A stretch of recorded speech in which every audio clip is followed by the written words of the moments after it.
Toyota stunned America with the Lexus LS 400. So car by Asianometry. Okay, I mean, it looks very 80s, but it doesn't look bad, to be honest. So the story goes on Reddit that when Toyota released the first Lexus LS400 in 1989, Cadillac engineers from GM took the car apart. Their analysis concluded that such a car could not be built using their company's existing methods. I cannot confirm this story, which appears in a business strategy book without provenance, but nevertheless, the LS400 and its cohort changed automotive history. It was an incredible car It looks pretty at slick. an amazing price. Yeah, it looks pretty In slick. this video, we look at how Toyota blew open the luxury car market with the legendary Lexus LS400. It is the 1980s, and the American market was in a bit of a funny state. In the prior decade, a confluence of things staggered Detroit and propelled Japanese-made car imports to prominence. The oil crises of the 1970s and the new fuel standards that followed, the major quality gaps between Japanese and domestic American cars, so on. The US government eventually intervened. In 1981, the Reagan administration negotiated the voluntary export restraint, capping the number of cars imported into the United States from Japan. As I covered in a previous video, the new voluntary... That is one other thing though, like seriously. Like, Japanese cars were so good that everybody in America was buying them, and the US government was like, you know, so mad about it that they limited the amount that they can get. That's really something. That's really something. This video was very cute inside, yeah. Thank you. That was hard to make, but I wanted to make a video like that. Incentivized Toyota, Honda, and Nissan to open factories in the United States, so that was in progress throughout this timeline.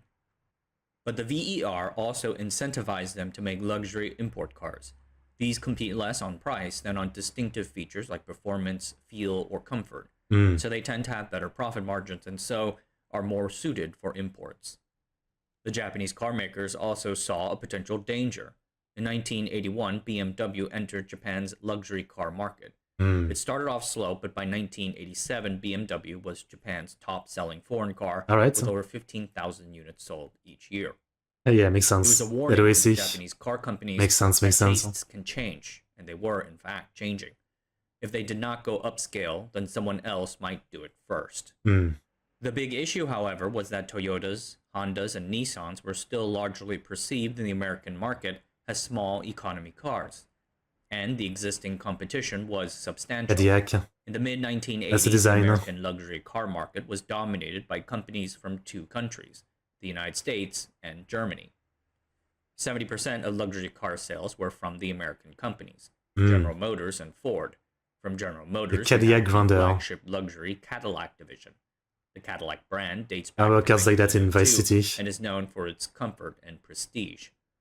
From Ford, there was the Lincoln luxury brand, which competed head-on with the Cadillac. Looks pretty nice, huh? General Motors' corporate strategy targeted various niches using brands. So below the Cadillac, General Motors had the Buick and Oldsmobile luxury car brands.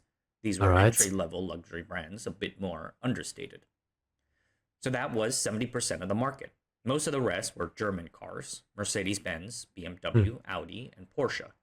People who bought those cars appreciated how fun and enjoyable they were to drive. I'll get more into the differences later, but generally speaking, the American luxury cars focused on comfort and prestige, and the European cars focused on raw oomph and performance. Image matters so much here. As the president of Porsche America said, nobody needs a Mercedes-Benz. Nobody needs a Porsche. These decisions are made on very emotional factors. Okay. Shows a good understanding. As seems to be so often the case, Honda took the first step. In 1983, they started a new division, originally codenamed Channel 2, and later renamed Acura. Its slogan was Precision-Crafted Automobiles. The design intent was to make sporty cars with the goal of satisfying the most demanding drivers. To sell the brand, Honda set up an entirely separate automotive dealer network. The first Acura cars arrived in 1986, the Legend and the Integra. With their flagship Legend car, Acura wanted to make it looks slick, but at the same time, like design-wise, maybe it's the body is what I mean. Obviously, what's inside might be pretty pretty insane. But body-wise, it literally looks like what I think of like a normal, cheap car, right? Like, especially in Europe, this looks pretty normal. Like, even 20 years ago, like this type of body, there was a ton of them, right? And this is what you think as like just a normal, not making much money person car. I'm talking again just about the body. Maybe what's inside is very expensive, yeah. Luxurious car that competed with the Europeans. The base price was around $19,500, okay, or $55,000 today. Damn. This was a few $1,000s below the American and German luxury cars, targeting up-and-coming consumers who still yet can't afford those cars. Mm. The Integra, on the other hand, was upmarket but still affordable. Reviews called it an this one looks pretty cool. sporty hatchback that impressively managed to squeeze a lot of performance out of a smaller engine. Its base price was $10,500, which is about $30,300 today. Damn. In its first full year of sales in 1987, Acura sold 109,000 cars, more than Mercedes-Benz or BMW. About half of those were the flagship high-margin Legend cars. Acura's success validated the strategy. The difficult 1970s were over. Americans were indeed getting richer, and they wanted to show it off. Nissan began working on their Infinity luxury brand, and then there was Toyota. Toyota had actually once tried to break into the luxury car segment many years ago. In 1958, they brought their high-end Toyopet Crown car. For Toyota, when I think of the name Toyota, I only think of like more like works type, I guess, or like four-wheel, like four-wheel car for like the mountain, or like farmers, I guess. That's mostly when I've seen the Toyota logo in cars in France. Yeah, like rough terrain kind of cars, I guess. To the United States, their first import. The car had sold well in Japan, and Toyota management felt confident that it could compete in the United States. They launched the car with great fanfare and high expectations. It looked like a Cadillac, and the first units were displayed and sold in glamorous Hollywood, California. Kicking ass. The price was set at $1,999. With the average American family making about $5,100 annually back then, it was definitely a luxury. Yeah. But the Crown flopped in America. Oh. The car could not live up to its lofty price. Famously, it suffered severe engineering issues in America. The Crown had been designed for Japan's then unpaved roads, but on American roads, the Crown was very underpowered. Its top speed was about 60 miles an hour. That's interesting. Thus, it could not keep up with other cars on the highway. And if it did hit that speed, the car's body would shake so violently that you supposedly could not look out through the rear view mirror. Damn. There were also cultural issues with the name. Toyopet worked fine in Japan, but it contained two words that people did not necessarily think of as luxurious. Toy and pet. Is that really the problem? In its first year, Toyota sold only 287 units. Oof. Sales improved the next year, but not enough. After less than 2 years and $1.4 million lost, Toyota withdrew the car.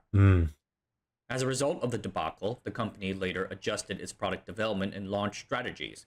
It was a hard lesson for the company in fully understanding and catering to local driving cultures.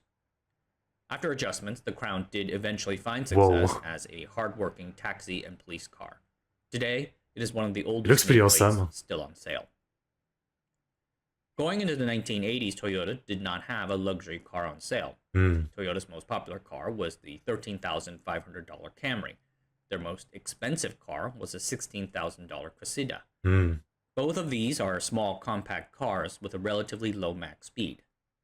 But in 1983, the same year that Honda began work on the Acura brand, AG Toyota held a secret meeting at Toyota's headquarters. Secret meeting, huh? AG Toyota was the cousin of Toyota Motor founder Kiichiro Toyota. I see. He succeeded the company after Kiichiro's passing. AG had recently stepped down as president, but remained chairman. In this secret meeting, he asked the company's top designers, engineers, and managers, can we create a four-door luxury car to challenge the very best? The team said yes, and they truly believed that. And then it became an anime. Because they could doesn't mean they should. This effort would cost hundreds of millions of dollars and thousands of man-hours of R&D. Shoichiro Toyota, Kiichiro's son and AG's successor as president, had wondered at the time if Toyota should stick to its bread and butter of making good, cheap cars. would Americans buy a high-end machine from Toyota. But Eiji Toyota believed that the time had come. Toyota and other Japanese cars had come a long way. Their engineers craved a new challenge, something to push the limits. Push it to the and limit. Thus started the top-secret Project F1. The F stood for flagship, and the 1 stood for number 1. The name has nothing to do with the Formula 1 brand. As I would say, it's interesting, like, recently YouTube recommended me a lot of F1 videos, so I watched quite a few. It was mostly videos about, like, the worst crash or, like, the shittiest driver or something. But last few days I was watching a few F1 video for some reason. It's also sometimes called Circle F, because that was how they drew it in the room. The F1 would be Eiji Toyota's legacy. Over 20 years after the Toyopet Crown debacle, Toyota will try the luxury car space again. If it failed, then it would be a long, long time before they can try once more. Sure. For a typical new car project, Toyota assigns a team of 200 engineers at the most and budgets the project at about $500,000. The F1 project would eventually involve 1,400 engineers, as well as 2,300 technicians, 200 support staff, and 60 designers. And it would cost upwards of $1 billion. Okay. But rumors hinted at numbers up to 3 times that. Toyota designed the F1 car to cater to the taste of a specific type of American luxury car buyer.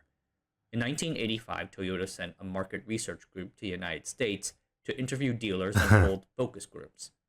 The team determined that American luxury car buyers aged 60 years or more would stick to their Cadillacs and Lincolns. But there was a segment of customers less beholden to old brands. They were about 45 to 54 years old, with an annual household income of $100K, or about $270K today. All right. They desired the performance of a European car, but at a lower price. To craft a high-performance design that appealed to this buyer, isn't the same thing for everything? Beach, I want the same thing, but cheaper, please. Luxury lifestyles in person. They rented a house overlooking the Pacific, ate expensive food, watched Asianometry videos, and rented luxury cars. Sounds pretty nice. But they reasoned that to design something for that lifestyle, they needed to live it. As it turns out, Toyota management did not like the designs from that trip.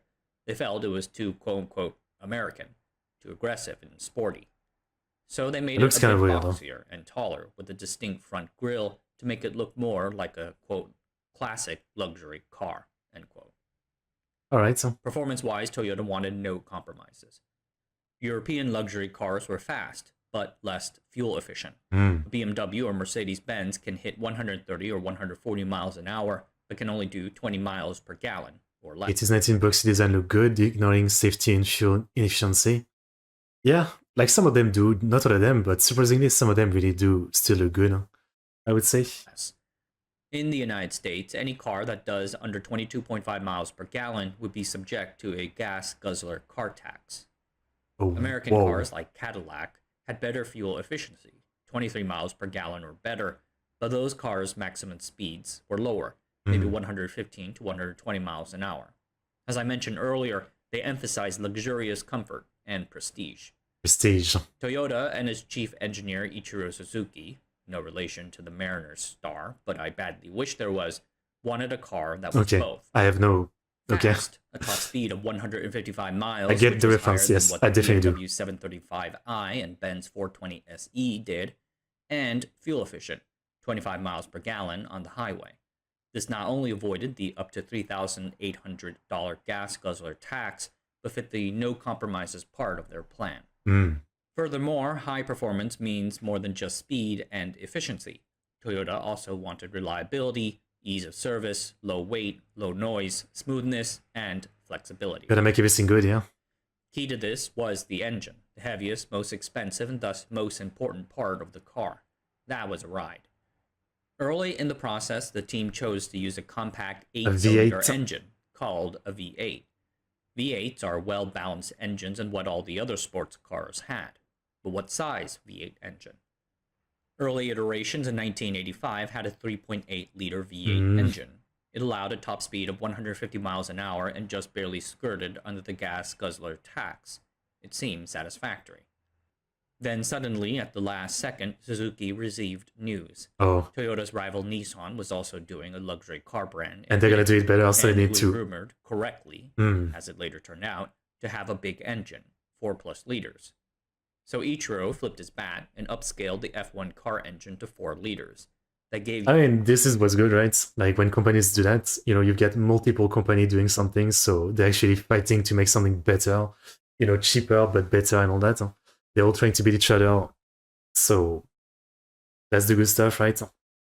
Monopoly. More power, but also means a bigger, heavier engine that you must somehow stuff into the existing design. But Ichiro demanded it. To reduce the engine weight, the team cast the engine block, which contains the cylinders, in aluminium alloys. They did the same for key internal parts like the cam covers, cylinder heads, cam followers, and so on. Some of these components, like the cylinder heads, had never been done this way before. Entire factories had to be retooled with machine tools and custom-made equipment.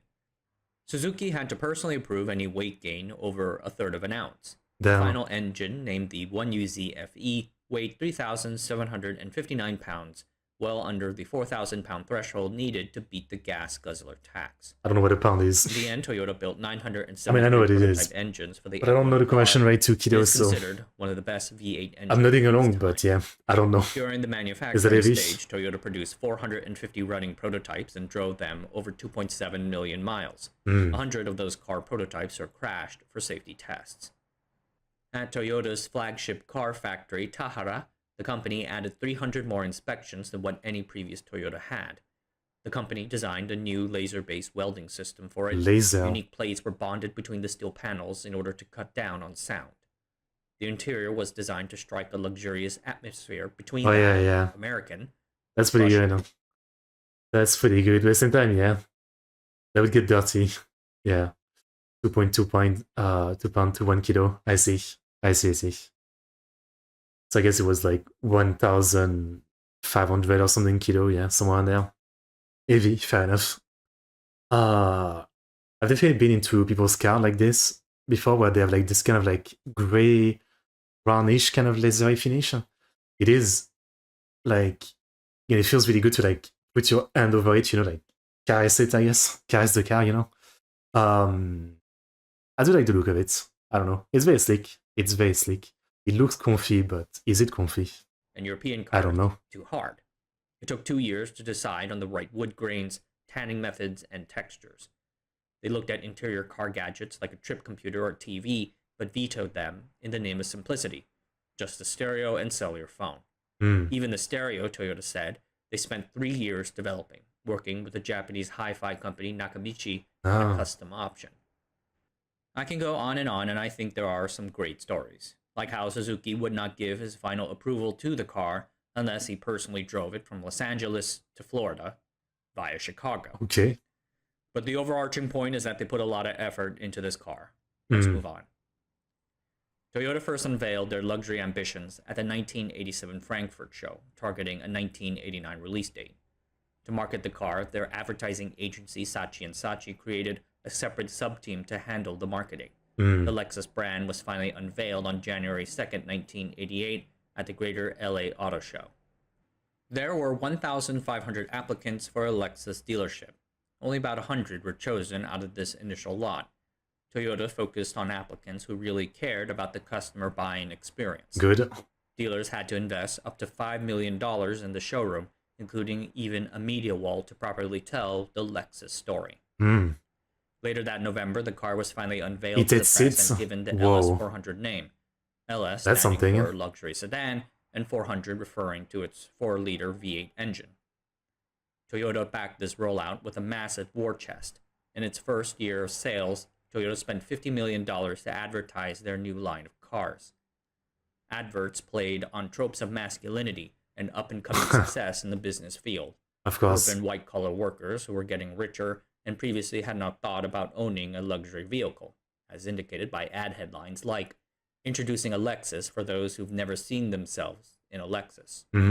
So it was a bit anxious for them when the Lexus name, chosen for its luxury connotations, got into a legal kerfuffle later in 1988. A company in Ohio, Data Central, sued them for diluting the trademark for their legal research database product, Lexus. A judge put a temporary injunction on using... It's not even the same letter, like, what the fuck? Lexus and Lexus, like, it's not the same letter. I don't get it. How can you sue for that? I don't get it. The name. Toyota finally won that trademark suit in May 1989 after a few nail-biting months. It's not even the fucking same letter. Like, how is that even possible? Like, that makes no sense. Had they lost, the backups would have been Lucidia, Luxel, and Lexia, which all sound pretty terrible.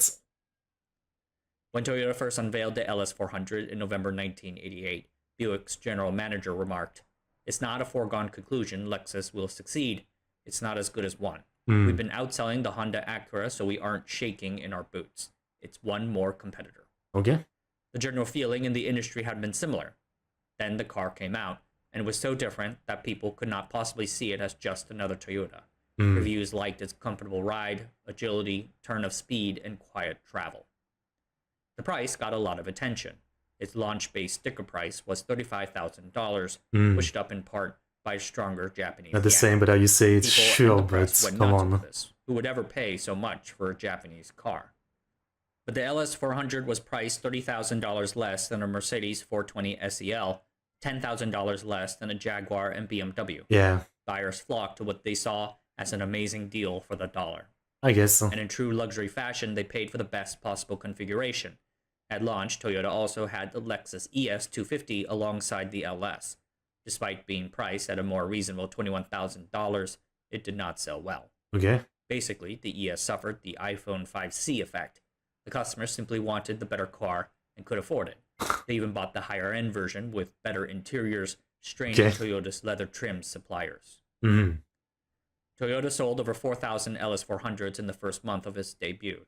It seemed like an auspicious start, but just 3 months into the launch, disaster struck. Oh shit. 3 types of defects were reported, including 2 cases involving the cruise control not turning off. Damn. Toyota decided to recall all...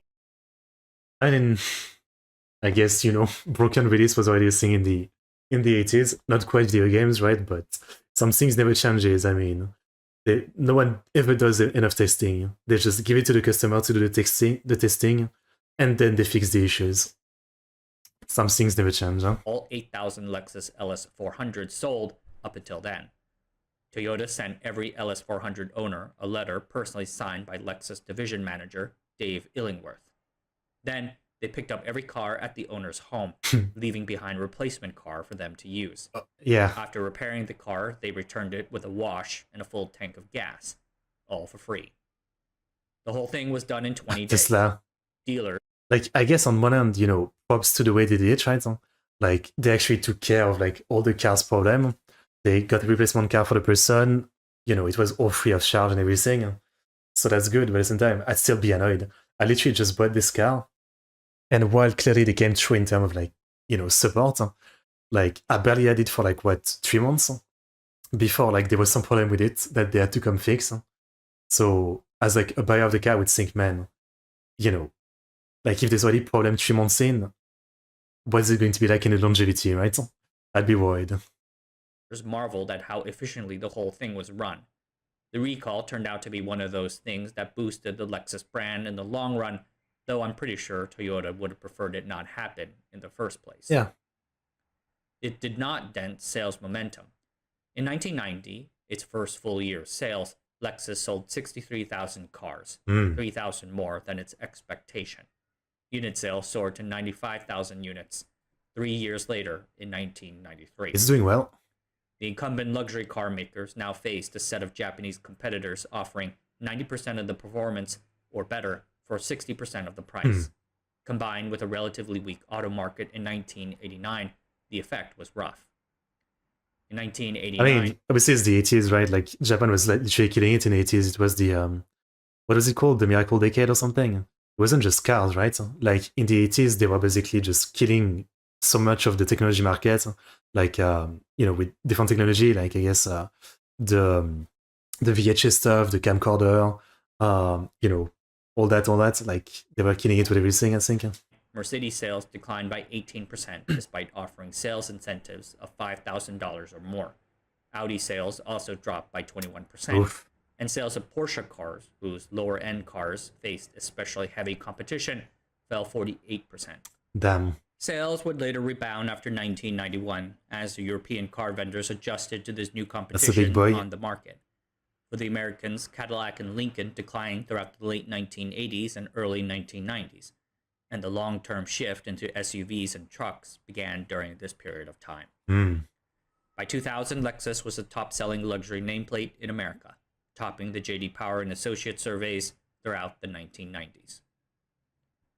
Before we conclude, would you like to know more? I want to recommend two fascinating books that I leaned on for this video. Oh, Starship Troopers Brian Long's Lexus, The Challenge to Create the Finest Automobile, and second, Chester Dawson's Lexus, The Relentless Pursuit. They weren't the only things I read for this, but I enjoyed them nevertheless. Go buy these books today. Anyway, Lexus and the Nissan Infiniti brand, which launched just a few months later with a similarly massive ad blitz, surpassed consumer expectations of what Japanese cars were previously capable of. And it blazed the strategy for later car companies trying their own moves up into the luxury high end. In 2003, Hyundai followed the playbook for the launch of their high-end brand, Genesis. They even created a Michelin restaurant inside a car showcase for potential customers. And I wouldn't be surprised if the Chinese EV makers aren't studying it right now for their own future leap into the American high end. Sure. I'm going to end it here. Today, Lexus remains a top-tier... Though at the same time, with like all the freaking restriction, you know, the US is posing on China right now, I don't think this is gonna happen. I'd be surprised. Like, except if like relations get better and like they like kind of calm down on restriction, I don't think this is gonna happen. Like, yeah, I think there's a ton of restriction on import and stuff like that. So China trying to make some car for the US specifically, I don't see that happening right now. Luxury car brand, and it's pioneering LS400, a legendary car well liked by those who owned it. It's launched a massive leap forward for the Japanese car industry. All right, everyone, that's it for tonight. Thanks for watching. Subscribe to the channel, sign up for the Patreon, and I'll see you guys next time. Well, it looks pretty alright. I do think it's a good looking car. Not, you know, a favorite in terms of style or anything, but I think it looks pretty nice. Okay, well, that was interesting. I always love this kind of videos, but, you know, the history of something specific, a company, or like a car or something, or like an athlete that kind of just, you know, did something special. I do like that. Good one. Good one, good one. Very interesting and informative. I like that. I don't know if I've ever been into like, have you guys ever like, I'm sure you haven't bought one or something, but maybe you knew someone or something. Have you ever been into a luxury car, or like, you know, very, very expensive car, I guess is what I mean. I'm trying to think, I mean, I've rode with like, you know, like in cars, you know, that were definitely much more expensive than like, you know, like a poor people car, I guess, if you will. So like they were super clean inside and leather and stuff like that. My uncle, he had, I don't know what type of car it was. I think it was an Audi something. A BMW, that's about it, yeah. I think it was an Audi something. And I don't know how expensive it was. You know, probably pretty expensive, but not like quite rich. But yeah, it was like, the inside was crazy. It was like, you know, all leather. You felt like, you know, like you don't even want to move in fear of like scratching anything. It was leather. You had like, you know, a bunch of like options and stuff like that inside. So I guess it was like more rich, but still not, you know, like 100,000 euro rich or something, I guess.